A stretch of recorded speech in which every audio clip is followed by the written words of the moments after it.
Riftbound's been out for a couple days now across the world, although here in Australia, it's actually not out for a couple more days. It doesn't release officially in Australia until the 7th. So even though I've seen all of my American friends and international friends, European friends, all go to their release events and have a ton of fun, I'm missing out on the fun. And on top of that, I'm sick right now, so life kind of sucks. But not to worry, I've got at least 3 Riftbound events I'm going to next week, which I'm so excited about, one of which is a sealed event. And I haven't seen a lot of people cover sealed as a topic in Riftbound, or limited at all as a topic in Riftbound. And seeing as though I was doing a lot of prep for that event, I figured I would be the perfect person to kind of talk a little bit about sealed. So this is going to be my kind of breakdown of how to play sealed in Riftbound Origins. We'll talk a little bit about how deck building works, and then a general guide overview of what you should be looking for when you open your packs. So first of all, let's go over the differences between building your deck in traditional Riftbound and limited Riftbound, or in this case, sealed Riftbound. In sealed Riftbound, instead of building a deck of 40 cards, you build a deck of 25 cards. Instead of your deck being comprised of 2 different domains, your deck is comprised of 3 different domains. So you get 1 extra domain in limited. There's a handful of questions that come up when you present this concept, and I'll quickly answer those. Any legend that you include in your deck, or really any multicolored cards, so this includes signatures as well, that you choose to include as a part of your deck, 100% of the domains that these cards have access to must be shared with the domains that you've chosen. So let's say I've chosen red, blue, and orange. Jinx would not be a valid legend for me to use because Jinx is red and purple and I don't have access to purple. If you do not pull a legend, or you don't want the legend that you pulled, you can choose to not bring a legend to the table. If you don't bring a legend to the table, you get to draw an additional card at the start of your turn. The same is true for a chosen champion. You can have any champion as your chosen champion, meaning the champion that's set aside at the beginning of the game. And if you do not have a chosen champion, you get to draw an additional card at the start of the game. These 2 effects do not stack. If you do not have a chosen champion and you don't have a legend, you still only draw 1 additional card at the start of your first turn. One last additional rule to go over that is important is battlefields. You can bring to the table any battlefields you get from packs, but you can also bring a face down card as a battlefield. The face down card is a blank battlefield with no text. We'll talk a bit more about that in the actual guide portion, but that's everything you need to know about the rule changes in the limited format. Now, as a general guide overview before I get into specifics, what's going to really make the difference in sealed is cards that let you go 2 for 1. Sealed formats in a lot of card games and also in Riftbound often comes down to resource management and card advantage. So if your cards are killing 2 of theirs, you're going to be ahead on card advantage. That's why we're going to be looking for stat-efficient cards, or resource-efficient cards with good stats, I should say. And you'll notice that as we get into the guide, which we can do right now. So how I'm going to do this is I've broken cards into 3 different categories. We have reasons to play, or for the simplicity's sake, we're going to say tier 1. These cards are cards that are so good that when you pull them, they make a really strong argument for you to use those colors. Usually if I flip one of these cards for that color, my eyes light up and I'm like, okay, we want to play that color, and it's gonna be pretty hard to get me off of this color, but it's possible given the context that you get from other cards. Then tier 2 cards, these cards could be equivalent to tier 1 cards, but they require additional context. So they're not good enough on their own, but if you have good surrounding context, then they are good enough. Then you have supporting reasons. These cards are good enough that if you're torn between this color and another color, these supporting cards could make the difference to lean you in towards that respective color, but they're not good enough arguments on their own to get you into this color or this domain. I've also got a 4th category that I'll go over, which are key chosen champions. Pretty much if you pull these champions, you're going to be looking at them as your chosen champion just because they work quite well from the chosen champion slot. Honestly, this distinction is not particularly important. I think more often, you're not usually going to have multiple chosen champions to choose from, or at least multiple good ones. And I think in often cases, the decision's going to be quite straightforward, but I still thought it was worth having that category. And then once we're done going over all of the normal cards that you can pull from your deck, cards that go in your main deck, we'll go over the signature cards, the battlefields, and the legends. But first, let's get into the colors, starting with Fury. The tier 1 Fury cards, these are the reason you would want access to this color. If you pull any of these cards, you should heavily lean towards red, or at least heavily consider red. Obviously, all the context matters, depends what else you pull, etc. But we have Magworm, Falling Star, Darius, and Vayne. Just 4 cards here, but they're all really solid cards. The biggest concern that you'll have about red is that you'll notice 3 of these cards here are rares. So it's going to be pretty rare. And for that reason, you'll notice that we don't often go into red. You'll notice that if you open up if you do a bunch of these sealed events, you'll notice that red's pretty rare as like the best decision for you. It's going to come up, but it's not going to come up all the time. Tier 2 cards, these cards require context. We just have the one. We have Chemtech Enforcer. It's a really solid card, and it will often go 2 for 1. But the problem is it's putting you -1 card. So you need some type of synergy to kind of outweigh that. Maybe there's a Flame Chompers or something that you can get value out of that kind of offsets the fact that you're going -1 card. Because for this card to really catch up on really truly being 2 for 1, it kind of needs to go 3 for 1 because you're also discarding a card. So you need to get value out of that card that you're discarding, or this card needs to go crazy sicko mode, which is not always going to do so. Now moving on to the tier 3 supportive cards. So these cards are additional arguments that you might use to go into red. We have Cleave, Hextech, Ray, and Kai'Sa. Kai'Sa is really good just because she functions really well as a chosen champion, and then also she's just a good card. So you're definitely not going to have this to always choose from. The other 2 cards are really solid, but not solid enough that they'll get you into these colors. The key chosen champions for red are going to be Darius, Vayne, and Kai'Sa. Moving on to calm or green, we have the reasons to play tier 1. We have Wielder of Water, Yasuo, Zhonya's Hourglass, Blitzcrank, and White Flame Protector. All of these cards are fantastic. They'll very frequently go 2 for 1. The biggest problem with this color and all the others are epics or rares. Our tier 2 cards are going to be Sona, Last Stand, and Lee Sin. All of these guys require additional context to actually be good. The Lee Sin doesn't need as much context as you think. He doesn't really need he doesn't need 4 buff engines or anything like that. He doesn't even really need buff engines. As an example, he might just need like an Hourglass or some justification that he's likely to stick around, maybe like a Defy or something to interact with opponents' interactions or something like that. You'll be surprised how quickly Lee Sin can scale without supporting synergy, or more specifically without additional buffs. You just need to ensure that you can protect him. And then supporting reasons, there's a lot of good cards in here. None of these on their own are enough to get you into this color, but they're all really good, solid cards. So we have Charm, Stalwart, Poro, Find Your Center, Rune Prism, and Discipline. All great cards in their own right, especially in this limited format. And the best chosen champions, the key chosen champions here are going to be Blitzcrank and Yasuo. Both perform very well from the chosen champion slot. Yasuo's not as good as he might seem on face value just because that 2 power cost is quite steep.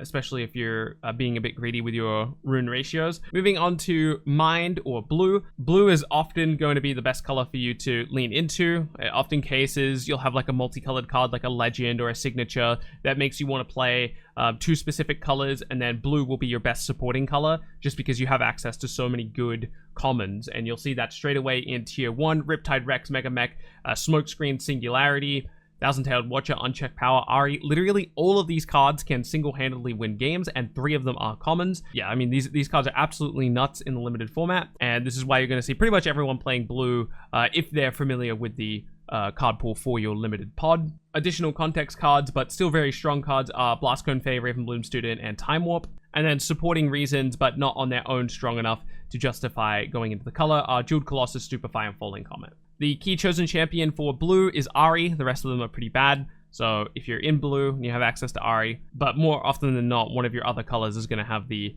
better chosen champion. For body, we have First Mate, Mountain Drake, Snapvine, Anivia, Primal Strength, and Deadbloom Predator. Again, all of these are really strong cards in their own right for different reasons, but again, you'll notice that a lot of these cards are going to end up going 2 for 1, which is the big theme of these cards in tier 1. Additional context required, but also still potentially really strong, Bilgewater Bully, Arena Bar, Pit Rookie, Cytheria, Wildclaw Shaman, Catalyst of Aeons, Kinku Monk, Mistfall, Udyr, Warwick, and Set. And then supporting reasons are going to be Wallop, Kiana, Lee Sin, and Misfortune.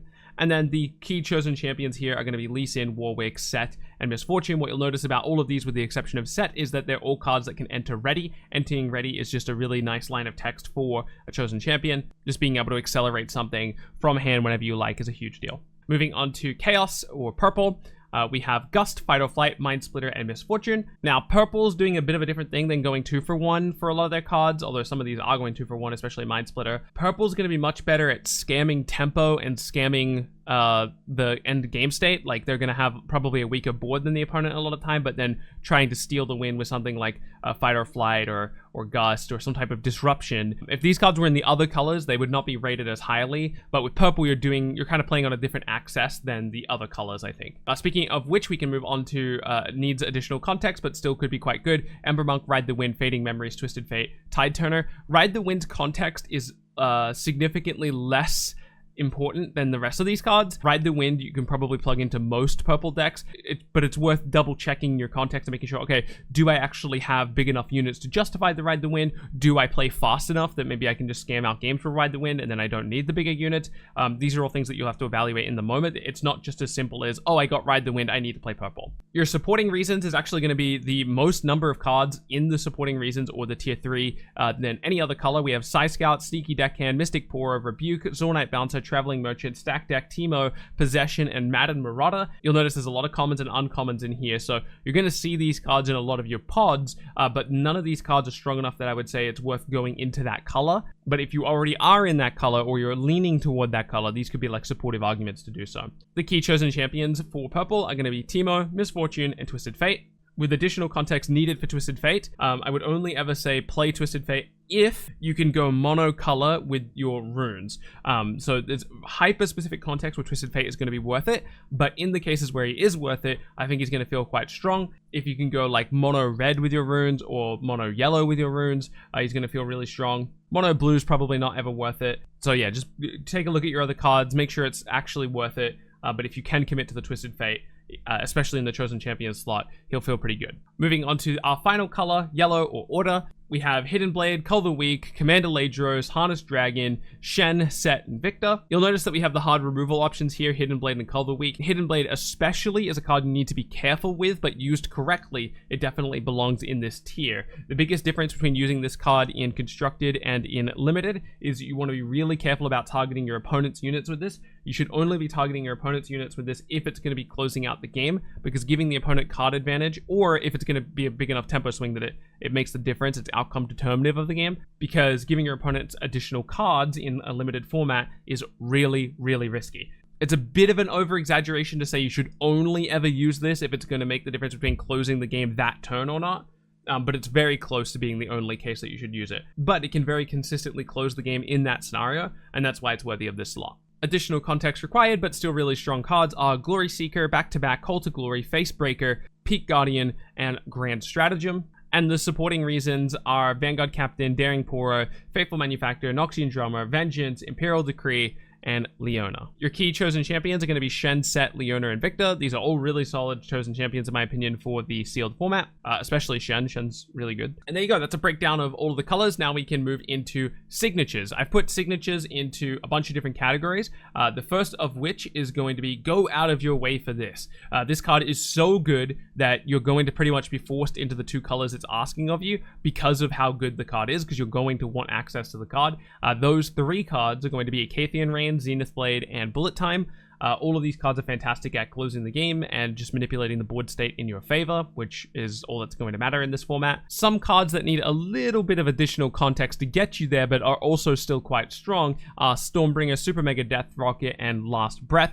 Basically, the other cards we just talked about, pretty much regardless of what those colors look like for you, whatever other cards you put in your pack, you're still going to go out of your way for Bullet Time, Zenith Blade, or Acathean Rain, but you shouldn't go super out of your way for Stormbringer, Super Mega Death Rocket, or Last Breath. But if you're able to go into these colors without sacrificing too much, then this is going to be worth it. And then good but not incredible are going to be Showstopper, Siphon Power, Foxfire, and Noxian Guillotine. All strong in their own rights. I definitely wouldn't modify the colors that I would otherwise be choosing to get access to these cards. Maybe there's an argument for Foxfire should be one tier above. I could see that, just because it can be hidden, so there's some additional context there that matters. But I think for the most part, you shouldn't go out of your way for Foxfire either. And then lastly, I would just recommend not playing these signature spells unless there would have to be some hyper-specific context to make these ones worth it. It's Guerrilla Warfare and Dragon's Rage. Moving on to battlefields, I want to quickly talk about the philosophy. Earlier, we talked about how you can bring a face-down card to the table as a battlefield with 0 text on it, that's the battlefield you're going to want in the vast majority of games. The vast majority of battlefields are going to be too volatile in either direction, so if your opponent gets more value out of it than you do, you essentially just increased your loss rate, right? You've made it more likely that the opponent's going to win, and rather than trying to just assume that your deck plays with the battlefield better than what theirs will, you should just not take the risk. The risk EV looks really bad for you. I think in most cases. There is going to be context where some battlefields are going to be worth it. The vast majority of these battlefields are going to be much better when going first as opposed to when going second, so they're all kind of competing for the one game that you are going to know for a fact that you're going first. So more often than not, I think most of my drafts or most of my sealed that I've ever done, I try to have just the one battlefield and then the other two blank. I play the blank battlefield on game 1, and I play the blank battlefield when my opponent's going to be choosing whether they're going first or second, and then I'll usually bring one battlefield that works pretty well when going first, and then I'll use that battlefield when I know I'm going to be choosing whether or not I'm going first or second. With that in mind, here's all the battlefields I would recommend basically never picking because you don't know who's going to get more value out of it. Is Altar of Unity, Aspirant's Climb, Back Alley Bar, Navori Fighting Pit, Reckoner's Arena, Star-Tipped Peak, Targon's Peak, Candlelit Sanctum, The Dreaming Tree, The Grand Plaza, Void Gate, and Windswept Hillock. Then I want to talk about all the battlefields that require additional context. Now, I would still say that the context for these needs to be really, really strong because you'd be surprised how many like niche interactions you wouldn't consider that your opponent can get value out of that you might not have considered. So when choosing it as your battlefield. So still be highly cautious about selecting battlefields. You want to be really, really confident that you're going to get more value out of this than your opponent. With that said, Bandle Tree, Hollowed Tomb, Monastery of Harana, Obelisk of Power, Reaver's Row, Sigil of the Storm, Trifarian War Camp, Balmore's Lair, and Zorn Warrens. Now, the following battlefields I would highly recommend actually selecting almost regardless of context, as long as you have some amount of early game and you know that you're going to be going first, and that's Fortified Position, Grove of the God Willow, and Arena's Greatest. Again, these battlefields are only worth bringing to the table if you know you're going to be going first, so you use it on the game after you lose, so that you know you're going to be choosing to go first. And then lastly, we can go over Legends. These first 4 Legends, I say, are so good that you need to go out of your way to include them, almost regardless of context of whatever else you pulled. Those 4 Legends are going to be Ahri, Lee Sin, Victor, and Set. They're all really strong in their own right. Set needs some additional context. You need at least one buff engine, and when I say buff engine, I don't necessarily mean a way to put buffs on cards. It can be something like the Set Legend, who buffs himself, or even something as simple as Glory Seeker, who buffs herself as well. And you might be thinking, is it really worth going into the Set Legend just to bring back my 2-drop for 1 power? And the answer is yes. I feel like this is just strong enough. Even with just the 1 copy, that's how good this ability feels in the limited format. So as long as you've got like 1 thread to use buffs and take advantage of Set's legend ability, I think it's totally worth going all in on Set, unless you have some really strong counter argument in your pod, in your packs that you opened, to go into some different colors. But as long as there's like a reasonable argument for you to be in Order and Body, or Yellow and Orange, I should say, you should commit to the Set if you pulled it. Victor's legend ability is just really good value in a limited format, and it's really cheap and efficient. Lee Sin and Ahri are just modifications to stats, and modifications to stats are going to often be the difference between going 2 for 1 and not going 2 for 1, so these are going to make a huge difference in the limited format as well. The next group of legends are good. There's just 2 of them, but it's hard to argue that you should like insta lock go into them in the same way that you should with the first 4, mainly because their colors are a little bit weaker. It's Misfortune and Yasuo. Both of these, you'll notice, are in purple. I think purple is probably one of the weaker of the colors that we went over before. They can win games. They just need to play on a different axis than what you want to be playing typically, and that's going to be harder to achieve wins in, I think. But if you have the supporting context and the reason to do so, Yasuo and Misfortune are both very good. And the second last group of legends to go over, these cards need additional context for you to argue to go into these colors. They're not just good enough on their own to say, okay, yeah, I need to play these colors because I need access to this legend. There's going to be cases where just taking the extra draw at the start of the game would be better.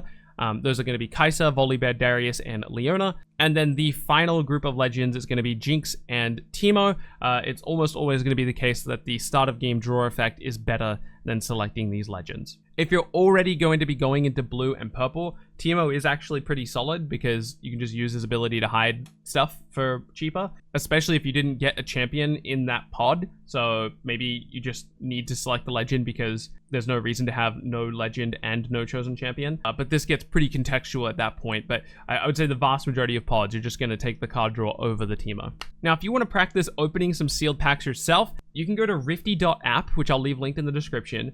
You want to go to Goodies and then Simulator, and this will bring you to the Origins set, and then you just want to hit Sealed Deck, and it will automatically open up all the packs as though you were opening them in person, and now you can build a deck with this pool. So I got Set, Teemo, and Darius. I'm really high on Set, so I'm probably going to be looking at that. I do see that I have some really good blue cards as well, so I'm probably just going to go orange, yellow, and blue, so I would just double check my greens, make sure there's no good arguments there. Double check my reds. There's a couple good arguments here actually, so I would probably spend quite a bit of time considering that, but I just have the perfect set engine, so it has to be set. So yeah, it's yellow, orange for sure, because I have so much buff generation. I have set. I know I need to be on that, and then I guess it's really just a toss up between green and blue. I'm pretty sure it's just blue because the Singularity and this Falling Comet card are just so good. So yeah, it's just these. Falling Comet, Singularity, throw them in, throw the set in. I'm probably not going to take a chosen champion in this pool because oh no wait, I have Shen as chosen champion. I lied. Shen is my chosen champion. Cull's really good. Glory Seeker, Hidden Blade, Faithful Manufactor, Kinku Monk, Pit Rookie, Dune Drake, Crackshot Corsair, Arena Bar. I just have so much buff. This deck is insane actually. Vanguard Sergeant is probably good enough. We just need stats now. And then I'm also in blue, so I can grab Watchful Sentry, I guess. Kais is probably fine just because she has ganking, and Sprite Mother as well. That gets us to 19. So this deck is really strong as is. I could just go Commander Ladros because the opponent's unlikely to be able to out Commander Ladroses, especially if we can go like Arena Bar into buff the Commander Ladros. Oh wait, no, that's insane. I could Commander Ladros in the deck. And then now it's pretty awkward. If I'm being honest, it's kind of awkward from here. We've ran out of the good cards. Maybe it's just Flurry of Blades because it can make the difference in combat, but that doesn't sound great. Maybe it's Catalyst. Does it have a Catalyst? You know, like turn 1, 2-drop, turn 2, Catalyst, turn 3, dump hand, hold up removal. I don't know if I love that. Catalyst sounds kind of cope. Is it Portal Rescue? I mean, Portal Rescue could do something. You can get Portal Rescue in here. Could be Imperial Decree just for removal. Could be Vanguard Helm, actually. There's a context strong enough here that Vanguard Helm probably is worth maining. Back-to-back Cruel Patron. Done? Done. And then for battlefield selection, I would probably do nothing here.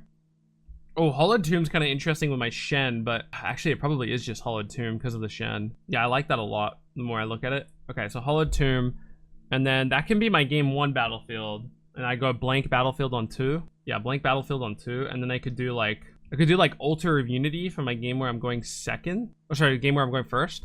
So I play my 2-drop, and then turn 2, I push into Altar of Unity, and then I hold up Shen to protect it. And then I should get the hold for the recruit. Yeah, no, that looks good. And then blank battlefield. And so that would be my deck. I need to be on really high yellow runes. Well, not really high, but I want to be able to cast Commander Ladros on curve. So I'll probably do like 6-3-3. 6-3-3 looks fine. I also need to be able to Shen on, yeah, so it needs to be like 6-3-3. So 6-3-3. All right, there you go. There's the sealed deck. Pretty solid, to be honest. So that's all of my notes on the sealed format in Riftbound. I'm going to be going to a sealed event on the 9th. So I'll have a video up probably on the 11th or the 10th from that event. Let me know how you do in any sealed events that you get to take part in. Thank you so much for watching, and I'll catch you in the next one.